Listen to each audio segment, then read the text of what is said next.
पूर्णा नदीच्या पुराने व खेकडी नाल्याच्या पुरामुळे पारद शिवारातील पिकांचे प्रचंड नुकसान। मूर्तिजापूर तालुक्यातील पारद येथील खेकडी नाल्याला ढगफुटी सदृश्य पावसामुळे जवळजवळ सर्वच शेती पिके नष्ट झाली आहेत।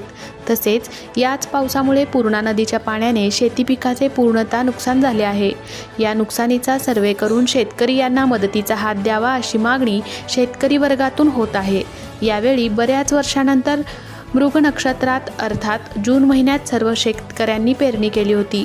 वेळेवर झालेली पेरणी आणि वेळीच आलेल्या पावसामुळे पिके अगदीच चांगल्या अवस्थेत होती। त्यामुळे यावेळी चांगले उत्पन्न होईल असे स्वप्न या भागातील शेतकऱ्यांनी रंगवले होते। परंतु गेल्या 2 दिवसांपूर्वी या परिसरात ढगफुटी सदृश्य पाऊस आल्याने शेतकरी यांचे स्वप्न वाहून गेले आहे। परिणामी शेतकरी आर्थिक विवंचनात सापडला आहे। गेल्या 2 दिवसापूर्वी झालेल्या पावसाचे पाणी पारद गावात साचल्याने अगदीच गरीब झोपडपट्टीतील बाबूलाल शामराव इंगळे व प्रमोद गवई यांच्या घरात साचले आहे। त्यामुळे त्यांचा संसार उघड्यावर आला आहे। शासनाने या बाबीची दखल घेऊन योग्य ती उपाययोजना व सरसकट सर्वे करून शेतकऱ्यांना न्याय द्यावा अशी रास्त मागणी होत आहे। सत्यशोधक न्यूज चॅनलसाठी मूर्तिजापूर तालुका प्रतिनिधी Nagorao Tayde. Subscribe now and press the bell icon. Never miss an update.